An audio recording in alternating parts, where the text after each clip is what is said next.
So let's look a little closer at something you know, or type 1 authentication, or knowledge-based authentication.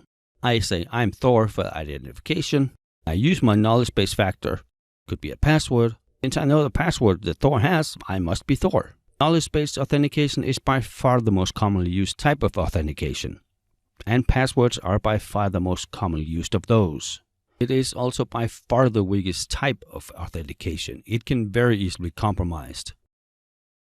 So somewhere in late 2017, a text message was sent out in Hawaii saying a nuclear missile was incoming. And luckily it was false. But afterward they did interviews with journalists. They invited into their offices. And you can see on the monitors there were little sticky notes with all their passwords. That's just a very, very horrible idea. So many of the attacks we looked at are focused on passwords because they are so easy to break compared to other types of authentication. A lot of times we use those little secret questions. Where were you born? Which high school did you go to unlock accounts? I was able to hack Sarah Palin, who was the running mate of Mitt Romney in the 2008 presidential election. Her security questions were very simple. Which high school did you go to? What's your birthday? What's the name of your first child? I mean, all that stuff you can find online. The hacker then reset her account and gained access to it. And even if you're someone not in the public eye, a lot of us just put that on Facebook. Here's my birthday, here's the high school I went to, here's the name of all my children, and my mother's maiden name. Don't make yourself a target. It is always much easier to steal the password than it is to break the encryption. I'm going to assume our passwords are hashed.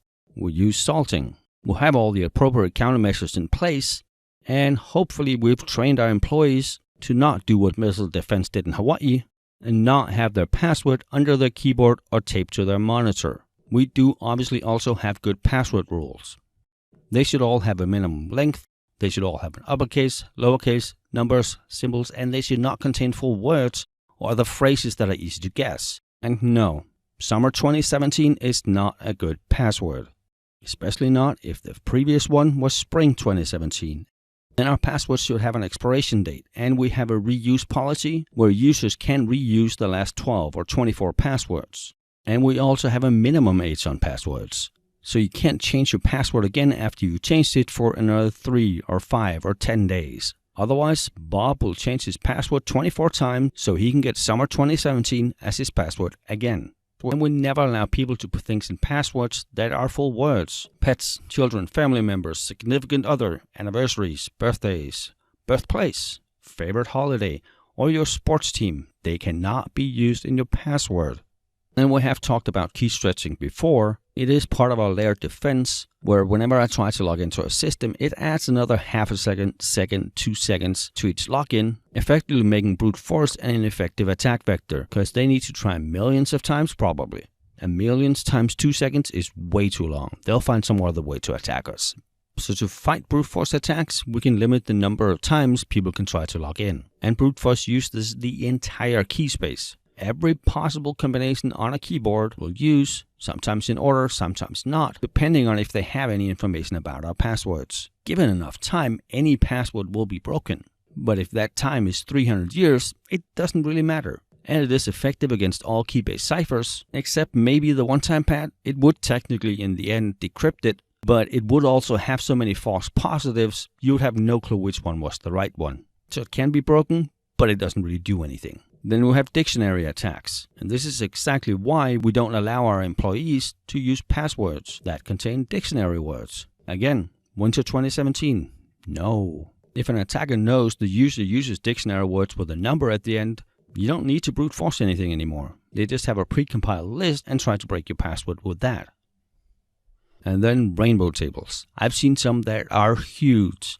Millions and millions of passwords and hashed values compared to them. One side you have the password, the other side you have the hash. They use those if they are able to steal one of our hashed passwords.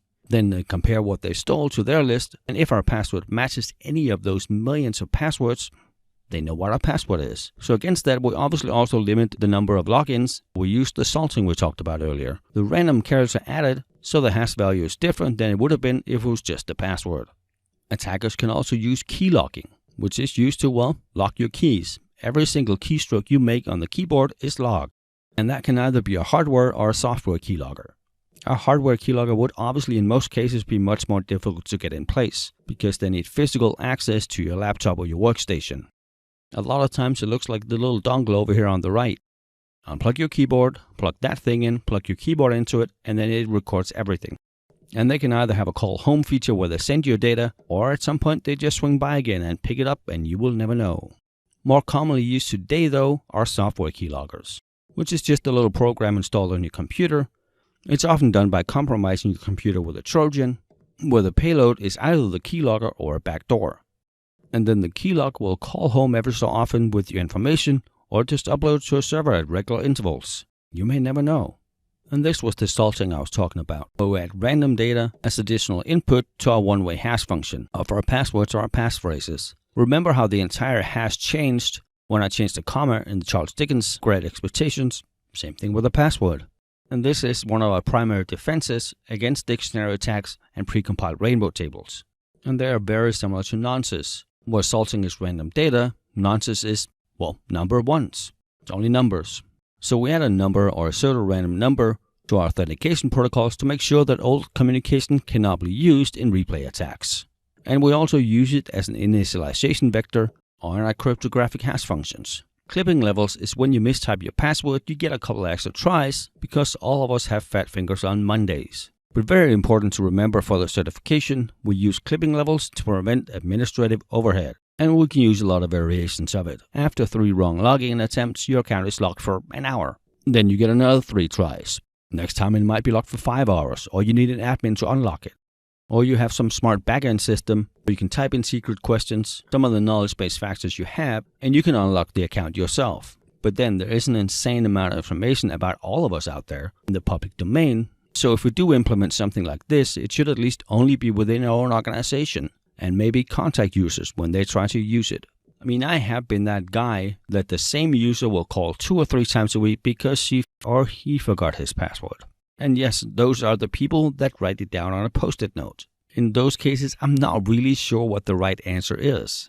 Alright, back to the curriculum.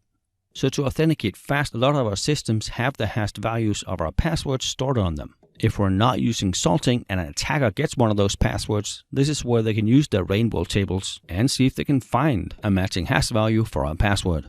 And obviously, we never ever store passwords anywhere in plain text. And we shouldn't even store plain hashed values either. We need that salting, because attackers very often are smart people. They will find the weakest link in our chain and exploit that. And it is often the users, which we can do something about with the training, but we can definitely do something about our systems.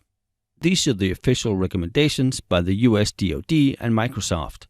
The system should remember the last 24 passwords. A password should not be over 90 days. At 90 days, it expires. We should have a minimum passwords age of 2 days. This prevents Bob from changing his password 24 times to get back to the old one. Passwords should at minimum be 8 characters. Passwords should meet complex requirements, equals true. This is the uppercase, lowercase, number, symbol. And then passwords should not use reversible encryption. Remember, hashing is a one-way function. It's not reversible, whereas asymmetric and symmetric encryption is.